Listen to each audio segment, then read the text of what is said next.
Hickory dickory dock, I'm holding one grey sock. In the other there are two, and both of them are blue. Hickory dickory dock.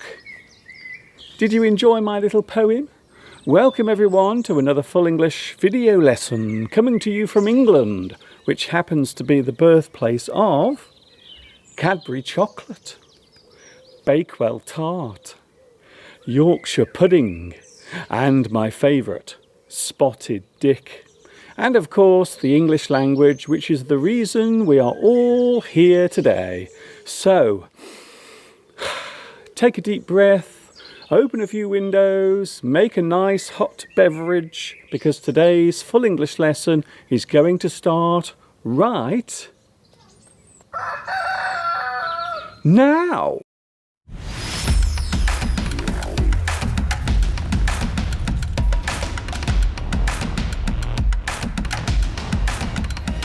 One of the hardest parts of doing something creative is coming up with new ideas.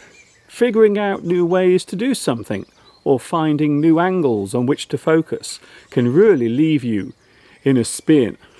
A clear head and a positive outlook are both important when it comes to being creative.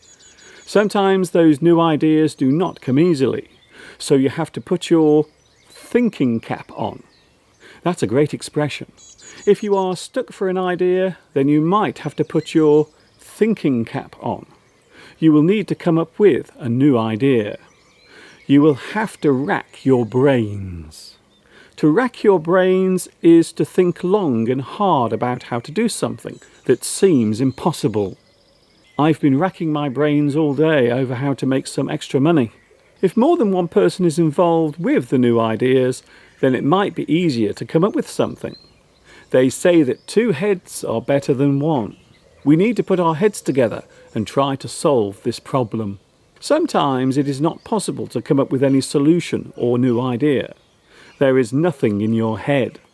We call this a block. For example, there is writer's block. There are no new ideas in your mind. Being creative is fun, but it can also be a nightmare when it comes to creating new ideas.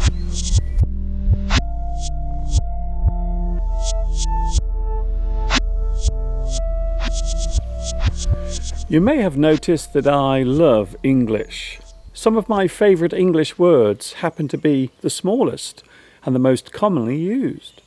A good example is the word off. It seems like such a simple word, yet it is often used on a daily basis in so many ways. To cancel something can be described as being off. Sorry girls, the football match is off. You can call something off. We had to call off the outdoor concert because of the rain. To have a free day away from work can be described as being off. I won't see you tomorrow as it's my off day. You are having the day off. Another use of off day is when things keep going wrong or when your mood is not good during a certain period of time. Sorry for all the mistakes, guys. I'm having a bit of an off day. To make your way out of a place or to announce your departure, you can say that you are off.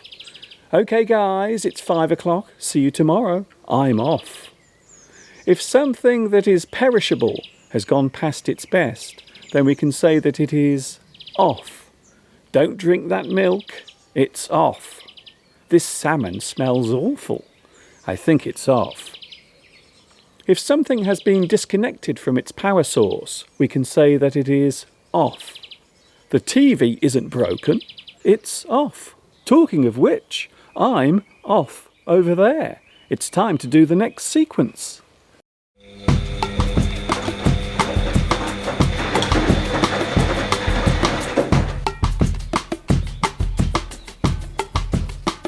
It's strange how some words can find themselves together in English phrases. A good example of this is the phrase love-hate. These words have opposite meanings. However, they do go together as a description of a certain type of relationship. I am talking about a love-hate relationship. In society, a love-hate relationship describes a partnership that involves both fondness and hatred. A tumultuous or turbulent relationship between two people can be described as love-hate. We had a terrible fight last night, but today we made up and are having a meal together tonight. You might feel that this relationship is based on love-hate, especially if the arguments occur often. A long-term relationship might become unstable due to a hopeless feeling of routine and familiarity. The couple might become bitter and resentful, which results in the up and down nature of the relationship. A love-hate relationship can exist in other places. If you love your job but it does not pay very well, you might have a love-hate relationship with it.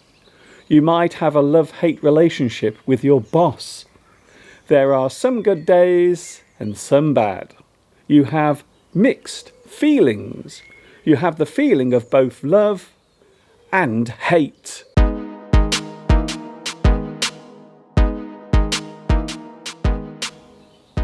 It's now time for another buzzword. A buzzword is a word or phrase that is popular during a certain period of time, or is often used generally. Today's buzzword is discrimination.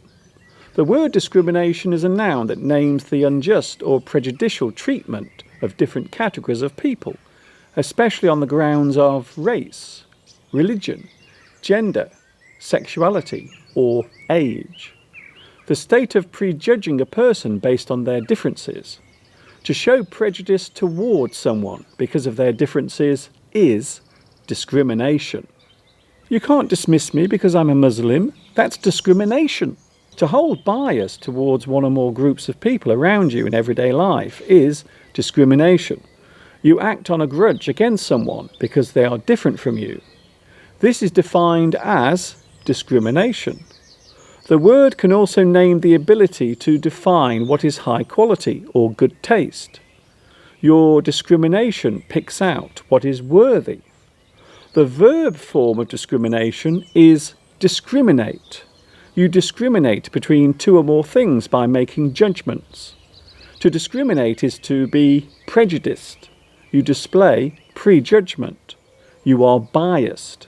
You carry out discrimination.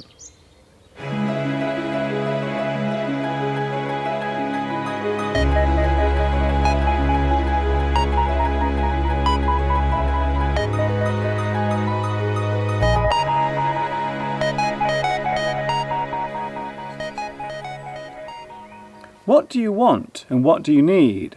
If you want too much, can we call this greed? Do you have more than you need, or is it enough? Perhaps you have nothing. Sometimes life can be tough.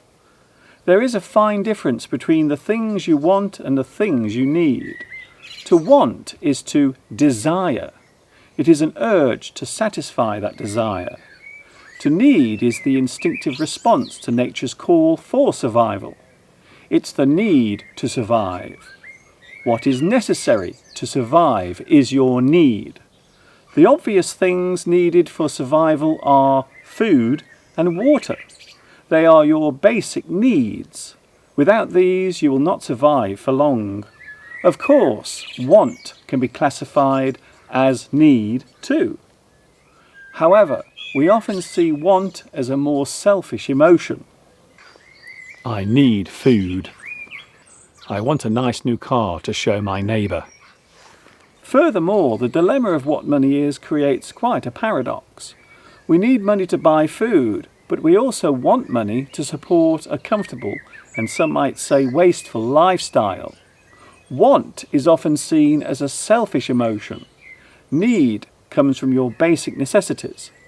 Want comes from the things that will make you feel better as a person.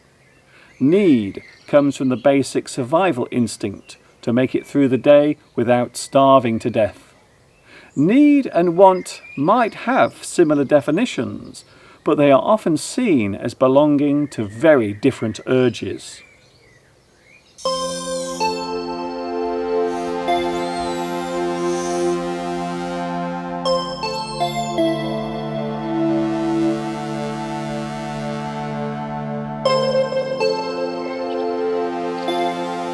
What is a split infinitive? Is it painful? Will it leave a scar?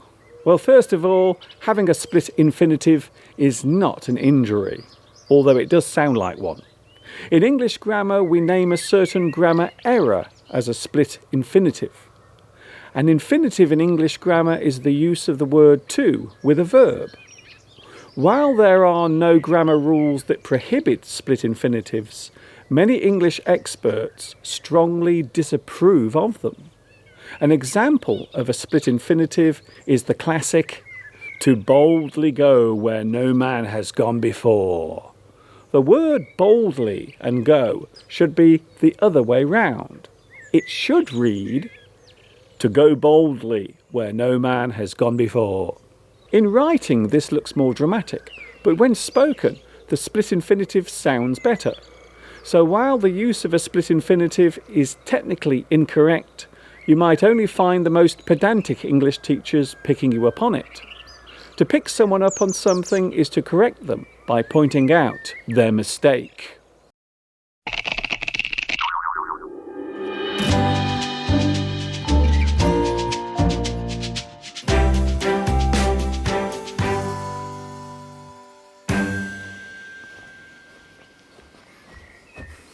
It's not fair. What will we do? Sadly, it's time to say goodbye to you, and you, and you.